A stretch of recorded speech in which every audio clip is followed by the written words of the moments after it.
Good morning, student. Once again, welcome to you all. After a long period, I am going to start class 12 series, the video in one shot, like a revision video. So today, we are going to discuss class 12 chemistry coordination compounds. So before starting this coordination compound, it is one of the most important topic for class 12th chemistry. So due to the importance of this chapter, it is not possible to cover up in one shot. So because due to this, I have categorized this chapter into two parts. So in first part, we are going to discuss introduction, various important terms, IUPAC nomenclature and isomerism. On next second part, we will discuss bonding in coordination compounds like VBT, important, CFT and their applications. So before proceeding in this chapter, I would like to clear you according to as per 30% reduced and rationalized syllabus by CBSE. So class 12th deleted syllabus for the session of 2020 and 21 only. So this is the coordination compound. This. So these chapters are not a part of your syllabus for this academic year. So importance of coordination compounds in qualitative analysis, extraction of metals and biological system. So these points, these things are not in your syllabus. So let's start coordination compounds. So basically in our introduction, we are going to start coordination compounds. So what is the coordination compound? Basically, when we are talking about the coordination compound, student, there are two common terms used. Like one is double salt and second one is coordination compounds. Okay. Now what is double salt? Basically, double salt is that mixture of two or more than two compounds in which the compound will give the test of its constituent ions, total ions which are present in that compound. Like this is the formula of alum, K2SO4 Al2SO4 whole thrice dot 24S2. When we are going to dissociate it or dissolve it, it will give the test of 2K plus. It will give the test of sulfate ion. This is aluminium ion and there are 3 sulfate ions. Means it will totally ionized into its constituent ions. Well, if you are going to ionize the coordinated compound like K4FeCN6, this is the coordination compound. So this coordination compound, what will happen? This coordination compound will ionize like this: K4FeCN6 4K plus FeCN6 4 minus. Means this ion is known as counter ion and this whole entity will remain same in aqueous solution also. This will not give the test of Fe plus 2. This will not give the test of Cn minus ion. For example, one more example I have written here, that is CONH3 whole 4 Cl2 Cl. So what will happen? Only this Cl will ionize Cl minus and the remaining entity will plus, and this entity will not give the test of its ions. So such compounds are known as coordination compounds. Means those compounds which remain same in aqueous solution too. But the double salt are that which will give the test of its ions. Whatever the ions are present in that compound, that will in aqueous solution, it will give the positive test of that. Okay, I think it is very simple and clear to you that what are double salt and what is coordination compound. Okay, so now next we are going to discuss the important terms. Means various terms used in coordination compounds. So basically, student, before starting this important terms, I am going to write a simple coordination here compound. Like for example, I am going to write K4 Fe CN6. This is K4 Fe CN6. This is a very well known coordination compounds. So basically in this compound, this is the ion which is known as counter ion. This is metal, iron, central metal atom, and this is known as ligand. This is known as ligand. So it is very simple. Actually what happens, देखिए कोई भी metal होगा, ठीक है, उसके बाहर से क्या होंगे? लिगेंड्स होंगे. उसके बाहर से क्या होंगे? लिगेंड्स होंगे. ठीक है. मीन्स जो लिगेंड होगा, ligand will donate the electron to central metal atom. ये आपका सेंट्रल मेटल एटम है. अब लिगेंड के पास क्या होना चाहिए? लोन पेयर ऑफ इलेक्ट्रॉन होना चाहिए.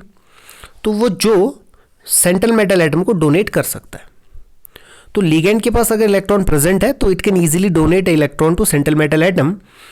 तो सारे के सारे लिगेंड आपके क्या करेंगे, सेंट्रल मेटल एटम को इलेक्ट्रॉन डोनेट करेंगे।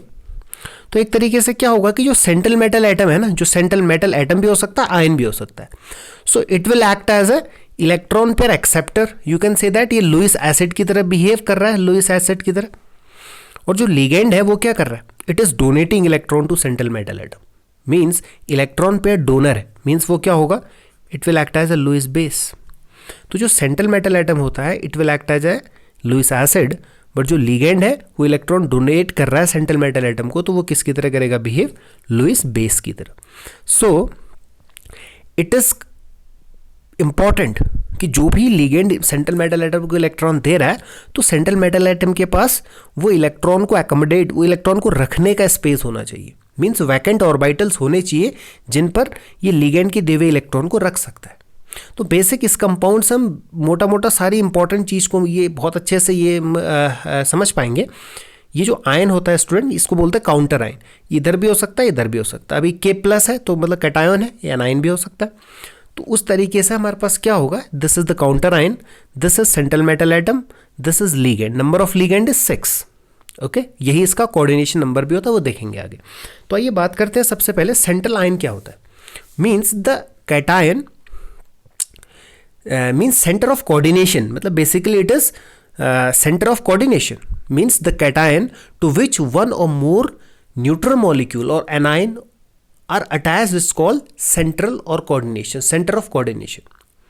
ठीक है, means for example I am going to write an example, for example nickel, this is nickel, NH3 6 2 positive, means in this case this is the neutral. Ammonia is a neutral molecule, so in that case nickel is going to +2 charge, means this is a cation which is surrounded by a neutral molecule, means this central metal atom can be atom or can be ion. Okay, so it is very simple. The thing which is in center is known as central metal atom, around which there are ligand. तो उसके चारों तरफ आपके क्या होंगे, ligands होंगे जो उसको इलेक्ट्रॉन पेयर डोनेट करने वाले।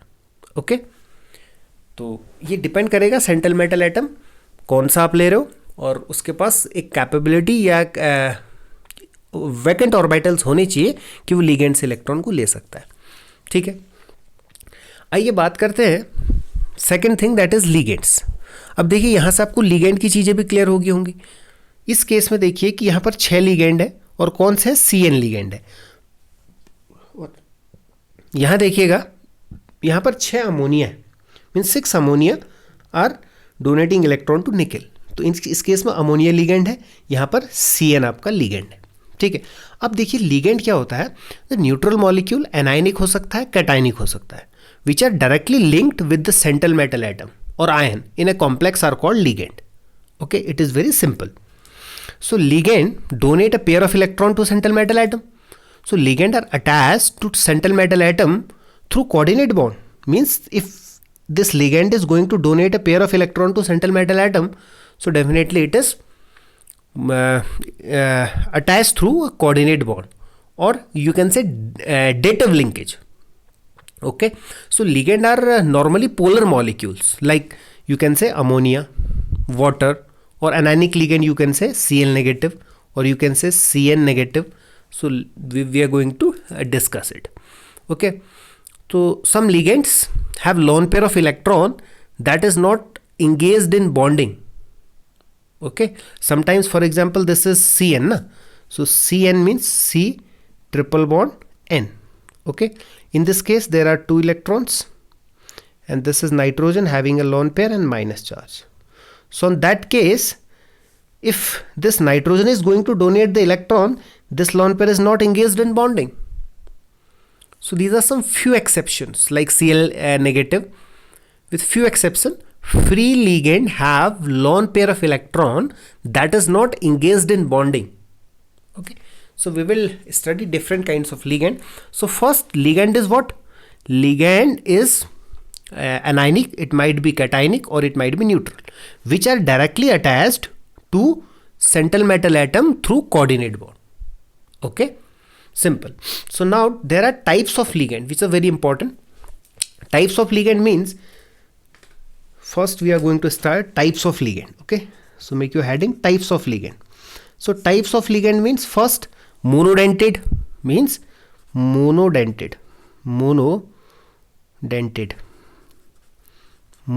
ligands.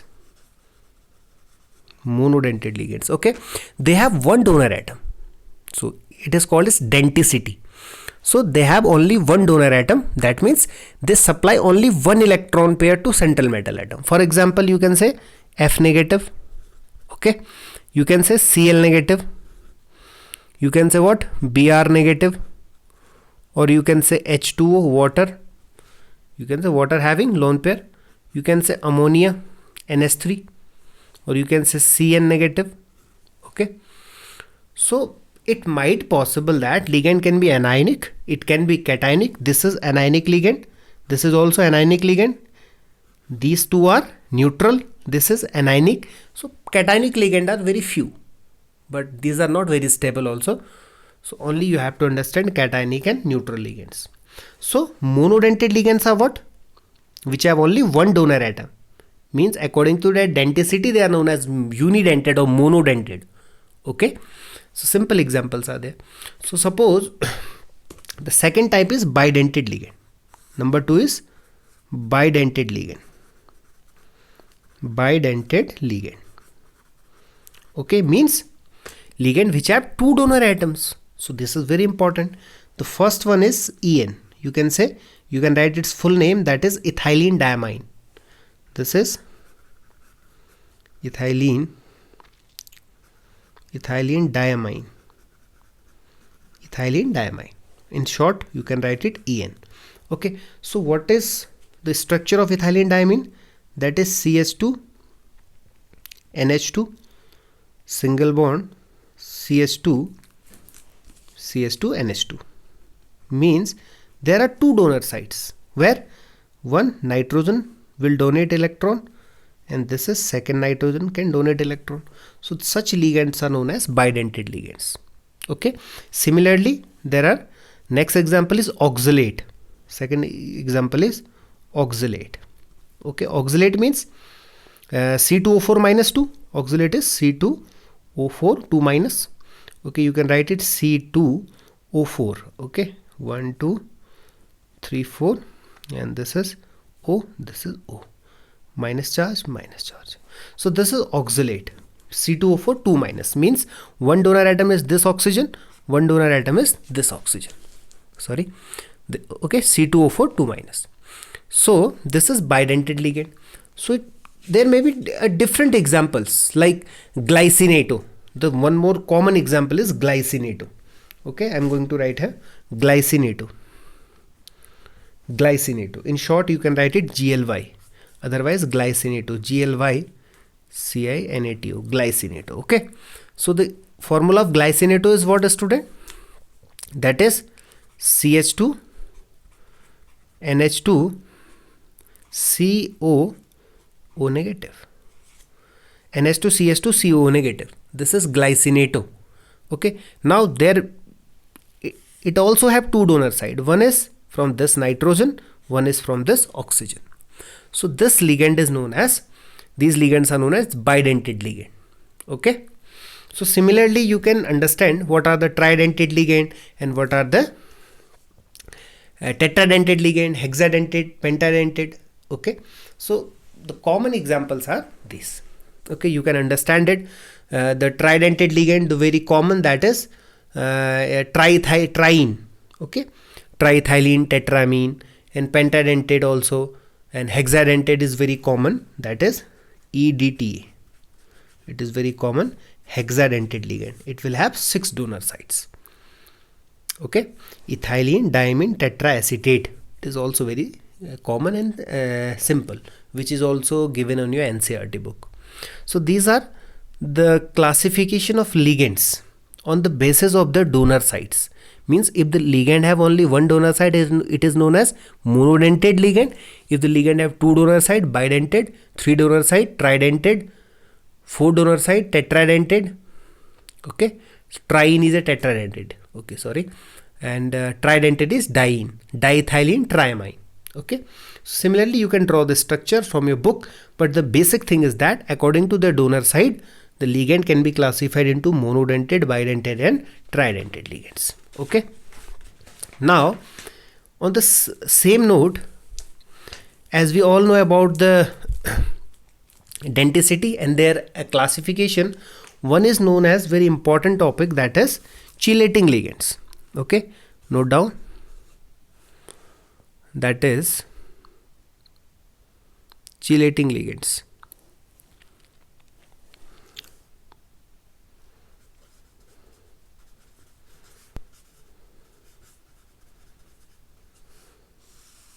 Okay, means polydentate ligand whose structure permitted the attachment of two or more donor sites. Means if any polydentate ligand, for example, you can say that the very common example is this, generally for chelating ligands, for example, you have this CS2 NH2 single bond CS2 NH2. Okay, this is what? Ethylene diamine. Suppose you have two molecules of ethylene diamine, CS2 NH2 single bond CS2 NH2. This is two molecule of ethylene diamines. Means how many donor site it have, student? There are 4 donor sites. From where? One from this nitrogen, one from this nitrogen, one from this nitrogen, one from this nitrogen. This nitrogen will donate electron. This nitrogen will also donate electron. This nitrogen will also donate. This will also donate. So in that case, suppose there is any metal, copper. So in this case, this is a kind of a cyclic compound. This is a kind of ring is formed. Okay. In this complex, like this, so whatever 5-membered rings are formed. So all these are called chelating complexes. This complex is known as chelating complex. Means you can easily understand when polydentate ligand who can donate from more than one sites, donate the electron to central metal atom and forms a ring type structure, and this ring type structure is known as chelate, and this ligand are known as chelating ligands. Okay, very simple. So as you know that the 5 or 6 membered chelates are more stable. Okay, because of less angle strain. Suppose a cyclic ring is formed by 3 members, and one cyclic ring is formed with 4 membered, and one is formed with 5 membered, and one is formed with 6 membered. अब देखिए इन rings के अंदर क्या होगा, अब यहाँ पर जो 3 membered है इसके अंदर एंगल स्ट्रेन ज़्यादा होगा, वहाँ पर थोड़ा सा एंगल स्ट्रेन कम होगा, यहाँ और कम होगा, यहाँ और कम होगा. इसलिए 5 और 6 membered रिंग जो होती है, these are more stable because of less angle strain. Okay, so this is very simple.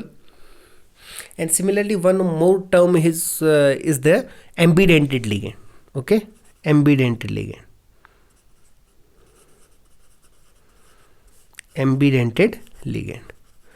When any polydentate or bidentate ligands donates the electron from one site at a time. If any ligand have more than one donor site and it donates electron from one side at a time. For example, this is CN.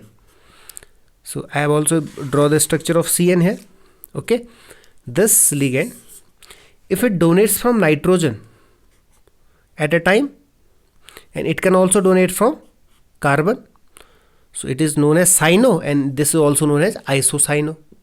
So different types of ligand you can understand. What are the ambidentate ligands? Mean ऐसा ligand जिसके पास एक से ज़्यादा donor atoms होते हैं और एक बार में वो केवल एक साइड से डोनेट कर रहा है. ठीक है, जब एक साइड से करेगा डोनेट तो एक नाम होगा, दूसरे साइड से करेगा तो दूसरा नाम होगा, तो उसको बोलते हैं ambidentate ligand. Means ambidentate ligand.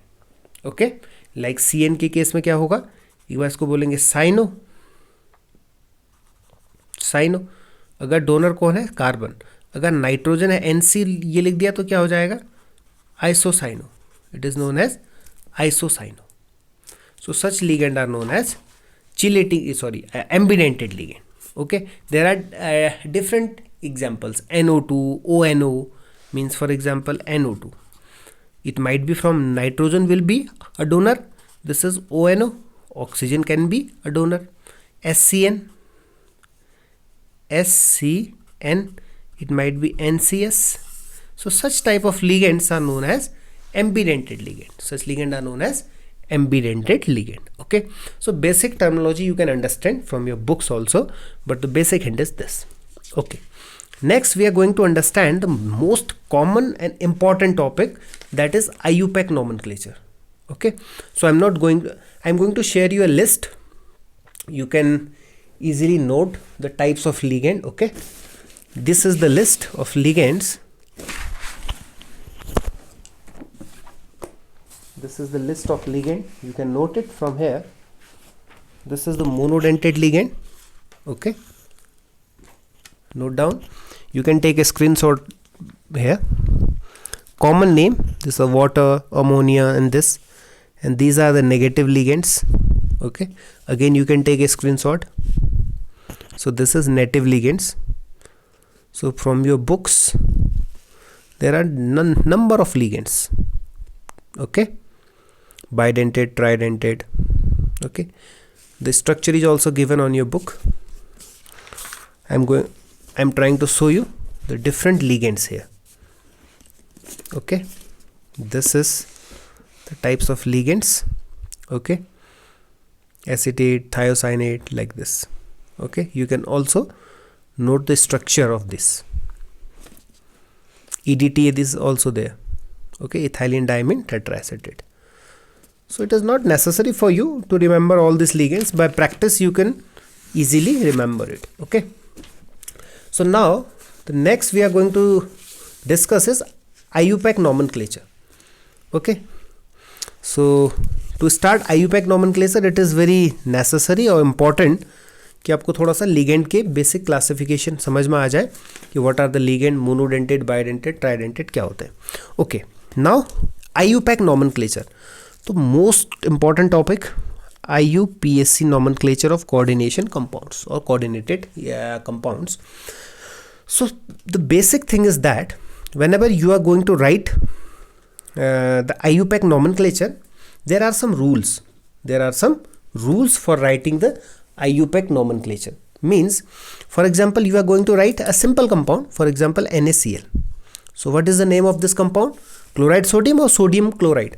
This is sodium chloride. Means sodium is cation, chloride is anion. So cation is written first followed by anion. ठीक है, पहले क्या लिखा जाएगा? कैटायन, और फिर क्या लिखा जाएगा? एनायन.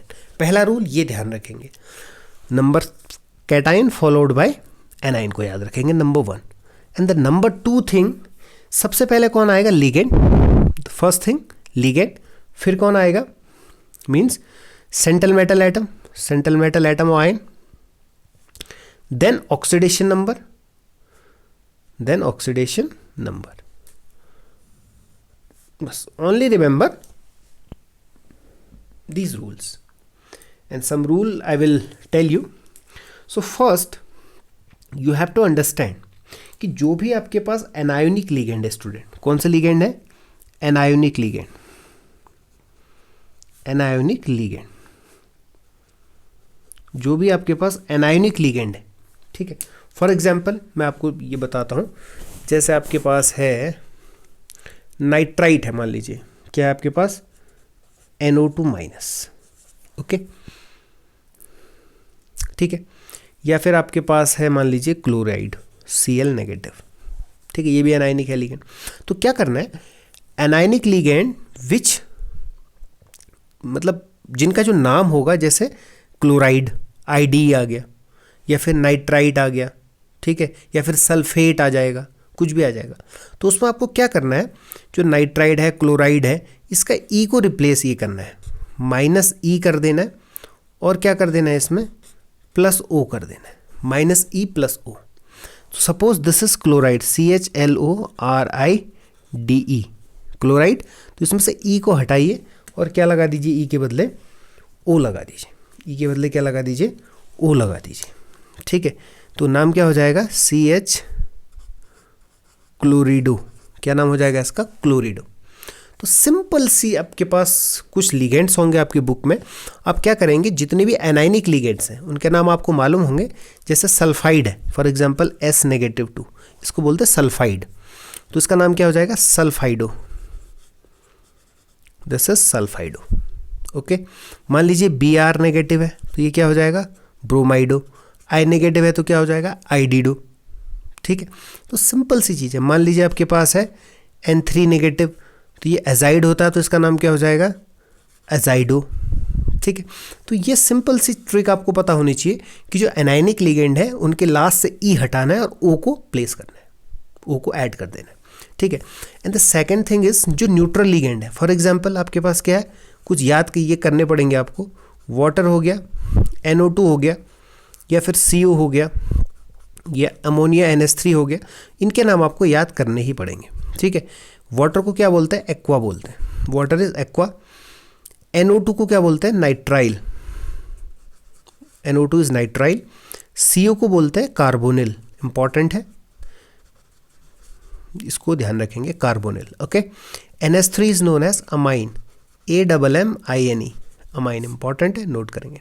ठीक है, तो कैटाइनिक लिगेंड्स अपने को करना कुछ नहीं है, फिर भी कैटाइनिक में हम लोग ऐड कर देते हैं, ये न्यूट्रल हो गए। ठीक है, अब जो कैटाइनिक लिगेंड्स है स्टूडेंट, कैटाइनिक लिगेंड्स में क्या ऐड कर देते हैं, लास्ट में IUM ऐड कर देते हैं। क्या ऐड कर देते हैं, IUM, जैसे NH4 प्लस तो ये ammonium, this is known as ammonium. या फिर आपके पास NO प्लस है तो इसमें क्या ऐड कर देंगे, नाइट्रोसिलियम, नाइट्रोसिलियम। ठीक है, हालांकि ये अपने को सिलेबस में है भी नहीं, इसको यहाँ से कोई क्वेश्चन आएगा नहीं, बट आपको ट्रेंड मालूम होना चाहिए कि वाटर न्यूट्रल लिगेंड, एक्वा लगा दिया, NO नाइट्राइल लगा दिया, CO कार्बोनिल लगा दिया, NH3 अमाइन हो गया। ये तो सिंपल है, aqua, nitrile, carbonyl and CO carbonyl, और NH3 क्या हो गया, अमाइन हो गया, CO क्या हो गया, कार्बोनिल हो गया, NO2 क्या हो गया, नाइट्राइल हो गया, H2O क्या हो गया, एक्वा हो गया। ठीक है, और ये आपके, ये मैंने आपको ट्रेंड ये बता दिया कि anionic ligand, so which name ends with E, सो जहाँ पर भी E होगा, E को हटा के क्या लगा देना, O लगा देना। ठीक है, only 2 types of ligand you have to remember, but the most important thing is name of central metal atom. Okay, for example I am writing a complex like K4, the same complex K4FeCN6. Okay, in this case it will give 4K positive plus FeCN6 4 negative. So in this case what will happen, this is the complex like this, FeCN6 4 negative. So means this is a cationic complex, means central metal atom in complex cation, or sometimes it may be happen that the central metal atom in complex anion. So in this case this is anion, or sometimes for example in any complex it might be plus. तो जो central metal है यहाँ पर अभी anionic complex है, ये cationic complex में भी हो सकता है। तो उस टाइम पर आपको क्या मतलब ध्यान रखना है कि अगर central metal atom complex cation में है, अगर एनाइन में है तो उसका नाम चेंज होगा। अगर जैसे यहाँ पर एक, अब सेंट्रल मेटल एटम के बाहर से कॉम्प्लेक्स में चार्ज आपका क्या है, नेगेटिव चार्ज है, मीन्स एनायन है। अगर एनायन है means if central metal atom in complex anion, इसको नोट ये कर लेंगे, अगर central metal atom complex anion में प्रेजेंट है तो उसका जब नाम आप ये लिखेंगे, if you will write the name of central metal atom if it is present in complex anion, then there will be some changes. For example आपके पास सेंट्रल मेटल एटम है Fe, for example you have central metal atom Fe, तो Fe के लिए student क्या use होगा, अगर ये Fe कहाँ पर है अभी, नेगेटिव में, मतलब एनायन में है, तो Fe के लिए क्या यूज होगा, that is ferrate, FeRrate, ferrate. अगर ये Fe यहाँ पर अगर मान लो प्लस चार्ज होता, मीन से कैटायनिक कॉम्प्लेक्स होता, तो इसका नाम क्या यूज होता, फेरस ही यूज होता, ये सॉरी ये आयरन ही यूज होता। क्या यूज होता, आयरन यूज होता, आयरन क्या यूज होता है स्टूडेंट, आयरन यूज होता। ठीक है, similarly there are different names, for example copper है, अगर वो नेगेटिव मीन्स एनायनिक कॉम्प्लेक्स में होता एनायनिक कॉम्प्लेक्स में अगर कॉपर होता तो उसके लिए क्या यूज़ होता है, क्यूप्रेट। क्या यूज़ होता है, क्यूप्रेट यूज़ होता है। और अगर एक कैटायनिक कॉम्प्लेक्स में Cu होता तो उसके लिए क्या यूज़ होता, Cu के लिए कॉपर यूज़ होता। ठीक है।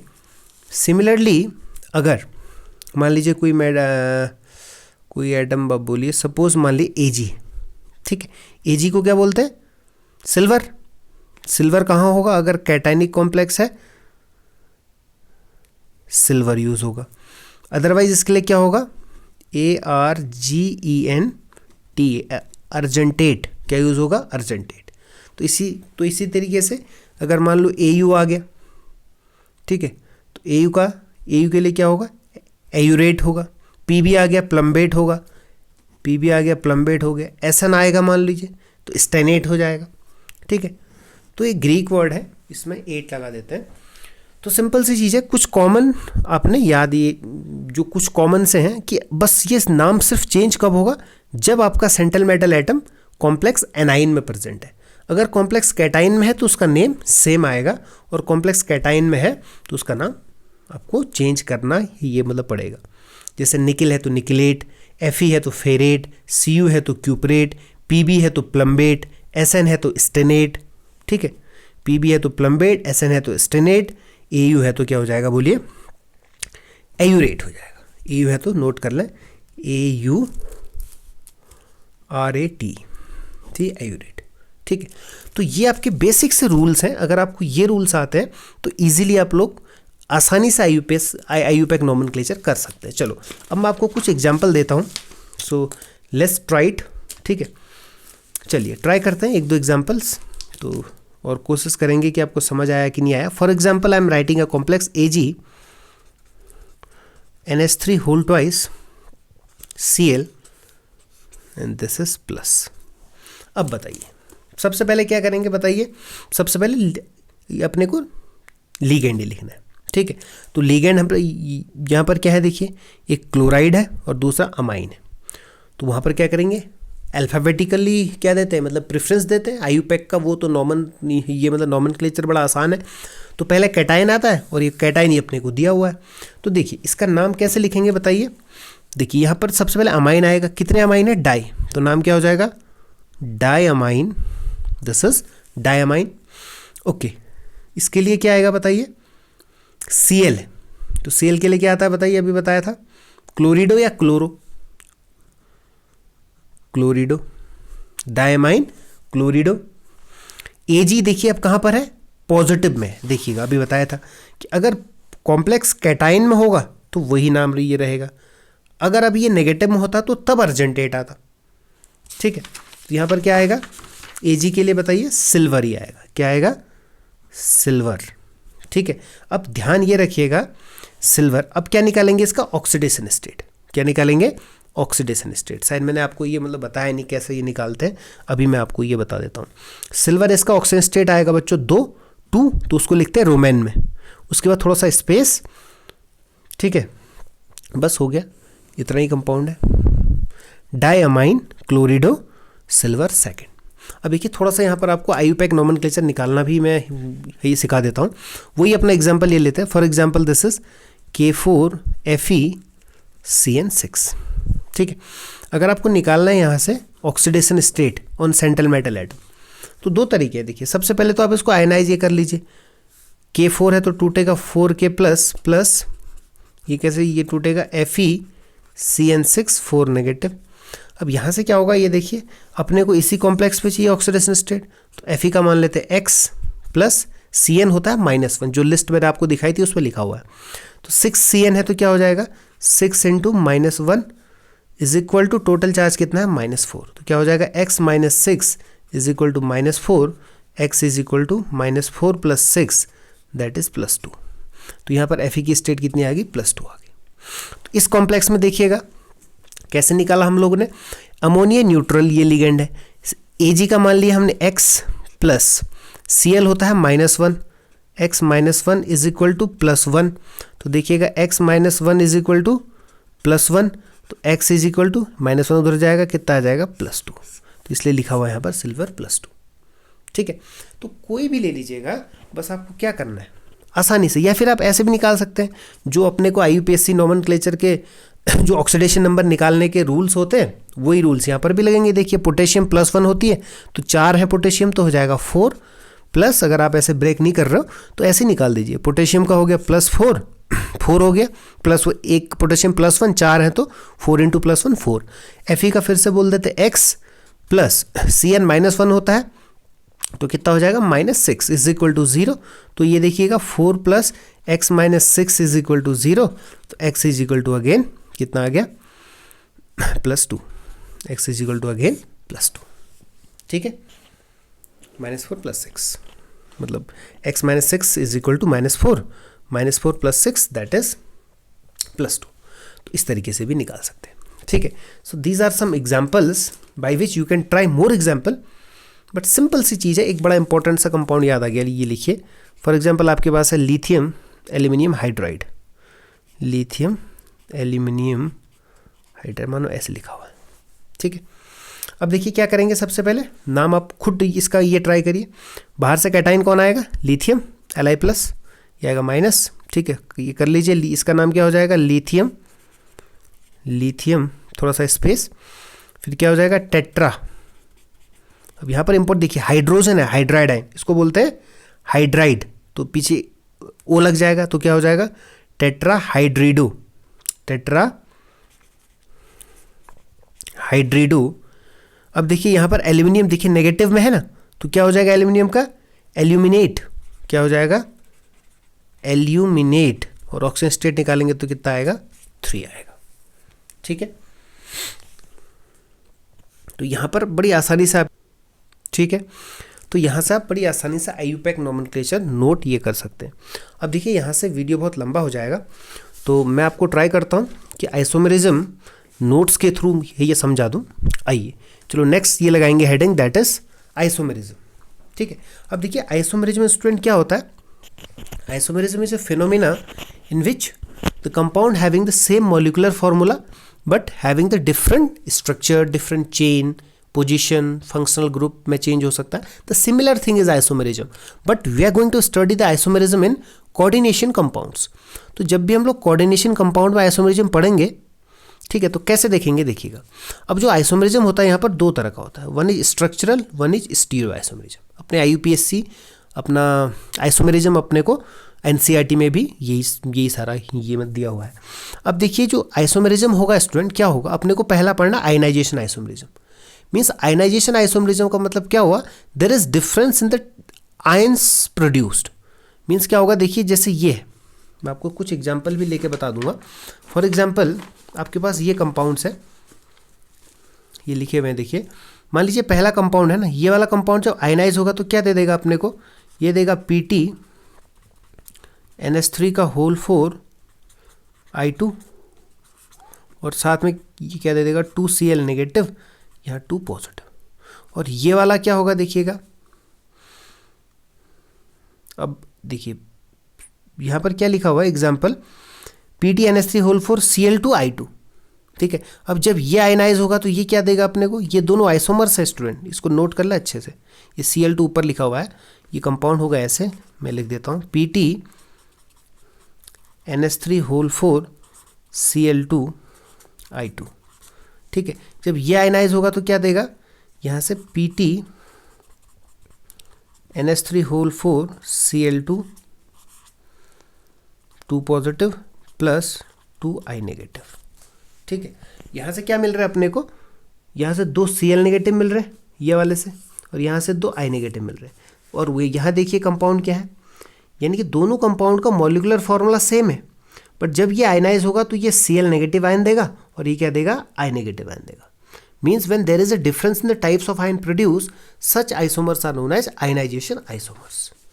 अगला आ जाइए हाइड्रेटेड आइसोमरिज्म, और you can say solvated isomerism.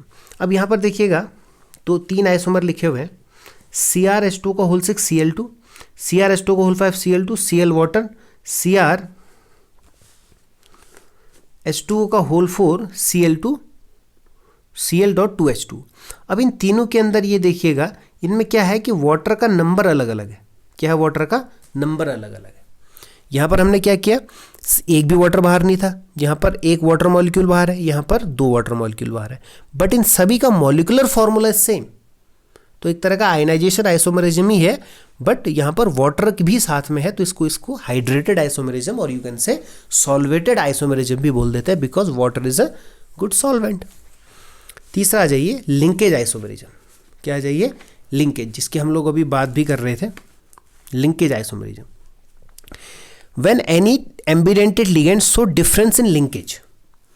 अब देखिएगा यहाँ पर दो एग्जांपल लिखे हुए हैं, CONH3 का होल 5 CnCl2 और CONH3 का होल 5 NCCl2। अब दोनों में ये देखिएगा, यहाँ पर Cn लिखा हुआ है, यहाँ पर NC लिखा हुआ है। मीन्स क्या है? दोनों के लिंकेज में फर्क है। There is a difference in linkage of ligand. In this ligand, the carbon atom will donate electron to CO, but in this, the nitrogen atom will donate the electron to CO. So this is known as linkage isomerisms. ठीक है, तो और भी ligand हो सकता है, CN NC, OCN NOC, SCN NCS, NO2 ONO, जिसको हम लोग आगे भी डिस्कस कर चुके हैं। ठीक है, इसको कर लेंगे नोट आप लोग। Ligand isomerism is not part of your syllabus. Coordinated isomerism is also very simple. Okay. अब देखिए यहाँ पर क्या होगा। Coordinated isomerism means when there is a interchange of ligand. ठीक है, when there is interchange of ligand between the two coordination pair. For example, ये देखिएगा CuNH3 का whole 4 and this is PtCl4. Okay. अब now I am going to change it. CuCl4 and this is PtNH3 का whole 4. Okay, अब देखिए दोनों में molecular formula तो सेम है, but there is interchange of ligand. यहाँ कॉपर के साथ अमोनिया लिगेंड, यहाँ Pt के साथ Cl है लिगेंड, बट हमने क्या कर दिया, Cu के साथ अब Cl4 डाल दिया। Means interchange of ligand between two coordination sphere is simply known as coordination isomerism, I think it is clear to you, only this type of isomerism in your syllabus. So next is stereoisomerism, student. So stereoisomerism is what? There are two types of isomerism, geometrical isomerism and optical isomerism. Okay, so geometrical isomerism क्या होती है? देखिए simple सी एक trend है geometrical isomerism में, इतना detail में आपको जाने की जरूरत नहीं है। बेसिकली हम क्या जानते हैं ज्योमेट्रिकल आइसोमेरिज्म? देखिए फॉर एग्जांपल आपके पास कोई मेटल है, मेटल के साथ कोई भी लिगेंड ये लगे, मान लीजिए ए बी लगे हुए, ठीक है, और यहाँ मेटल के साथ this is A B and B लगे हुए। If the ligand same ligand are same side, इसको बोल देते हैं cis isomer, and if the same ligand are opposite side, इसको बोलते हैं trans isomer. It is known as trans isomers, ठीक है। This is cis isomer and this is trans isomer. But further for your knowledge, there are different types of geometrical isomers, ठीक है। देर are different tricks to find out the number of geometrical isomers, but for your board exam point of view it is sufficient for you, okay, for geometrical isomers for tetrahedral complexes. For example, if the complex is tetrahedral, if there is sp3 hybridization, okay, look at here. First of all, if you are going to check the geometrical isomerism, first you have to check the hybridization. For example, sp3 hybridization, you know, structure is tetrahedral. So tetrahedral means, for example, this is metal, this is tetrahedral structure, this is tetrahedral structure. For example, there are A, B, C, D. This is tetrahedral structure, okay. So means tetrahedral structure, there is no geometrical isomer because all positions are identical, okay. You can further change the you can rotate the structure because there are carbon free rotation in tetrahedral structure, because carbon singly bonded, and you can change the rotation, but so that's why there is no geometrical isomers for the tetrahedral structure. For square planar complexes, geometrical isomers may be possible.